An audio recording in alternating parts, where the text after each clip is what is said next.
Hello, my name is Emma Tobias, and I have decided to no longer be a booktuber.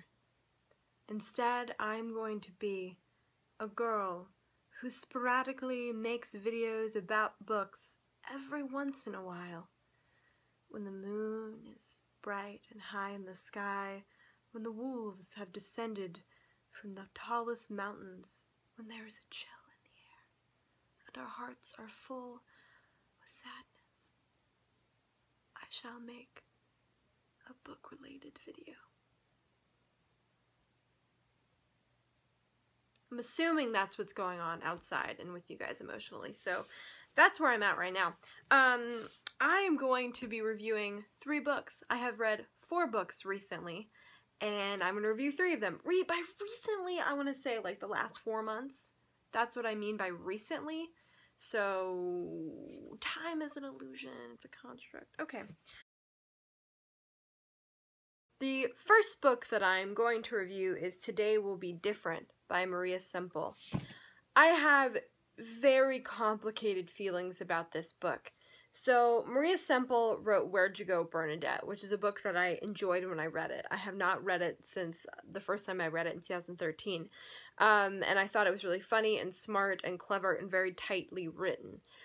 This book follows sort of a similar idea. It follows a middle-aged woman in Seattle who is not like the other women or the other people in Seattle. She kind of bucks the norm. She has a husband and a 10-year-old son, and she is just kind of a mess. She's a self-proclaimed mess. She used to be an animator at a successful cult animated show. She's married to a lovely man who is a hand surgeon. She has an interesting relationship with her son.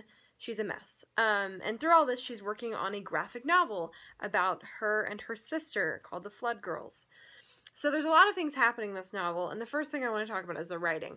I thought this book was fairly well written, but the plotting was incredibly messy and all over the place, and I don't know if that sort of was supposed to mirror the main character, Eleanor, because she's a mess, but I did not enjoy the writing, or at least the plotting, because it was so all over the place. I don't mind books that aren't super tightly written, but this was not tightly written at all, to the point where it was just kind of messy. I keep using that word, but it's a great adjective to describe this book.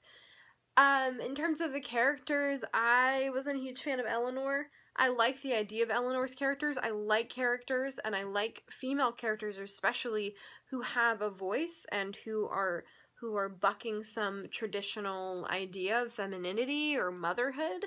Big Little Lies is a great example of that. And this book, I think Eleanor gets sort of a free pass to say a lot of stuff that is kind of skirting the line of being problematic. And saying some stuff that I'm like, I don't know if this is supposed to be satire or are you actually serious? There's a line in this book where her son likes to wear makeup and I guess play with his gender identity, which is totally awesome.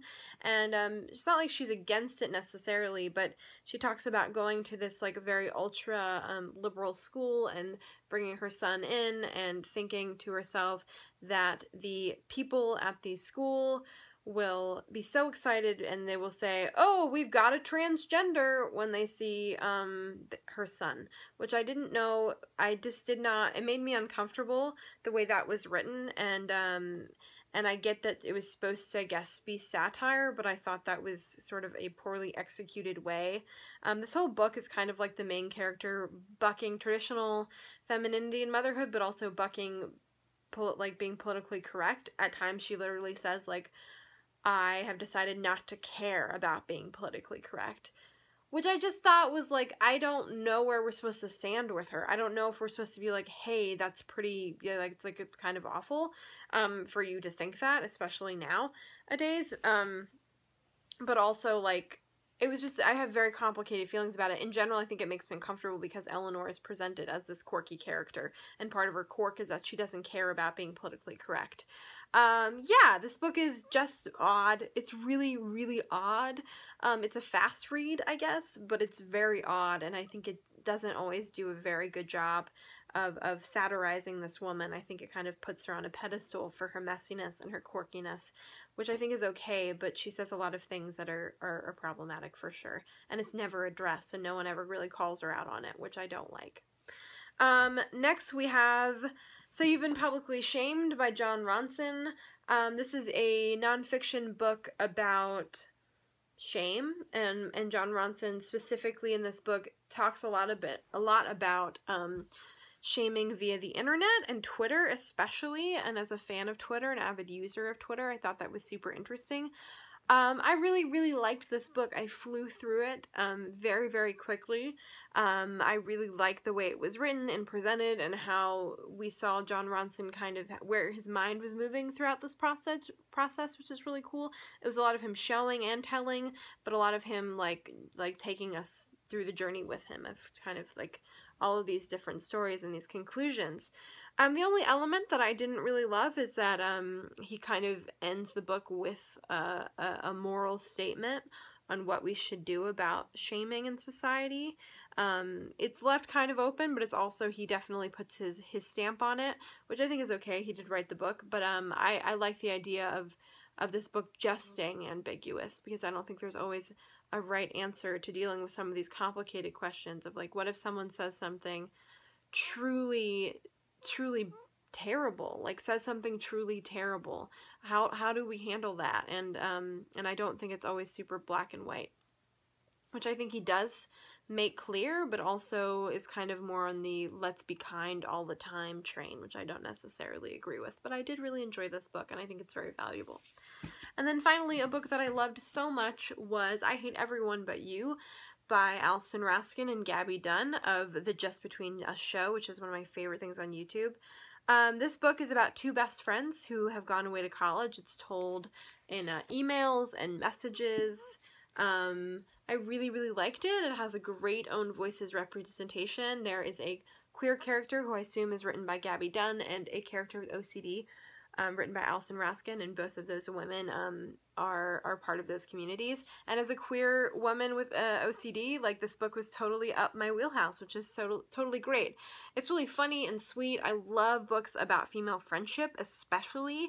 I think that they're an underwritten part of the YA world, but also just an underwritten part in general. We don't get to see a lot of strong female friendships. My favorite aspect of this novel, besides the female friendship, or an aspect I really enjoyed about this novel, is that each character would sometimes say things that were problematic. They would say things that came from a place of ignorance, especially in the realm of mental health and queer LGBTQ terminology, or, you know, situations, or what have you.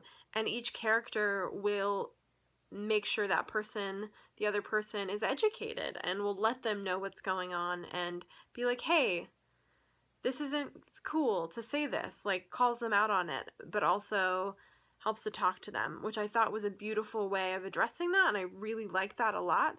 I kind of wish that Today Will Be Different kind of worked that way, like, that we saw this character not be put on a pedestal so much, or be, like, put on a pedestal for the fact that she is quirky, and, you know, she does kind of want to be better by the end, but it's not fully realized during the novel, where this novel, it addresses it very quickly, and if a character says something that is problematic or worrisome.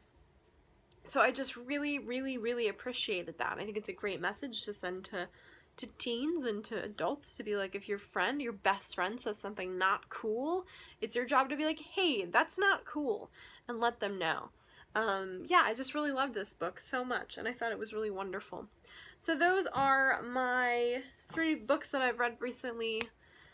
Yeah, so hopefully the environment, you know, we'll get back to this, you know, the wolves and such again, and I will make another booktube video. Alright, bye!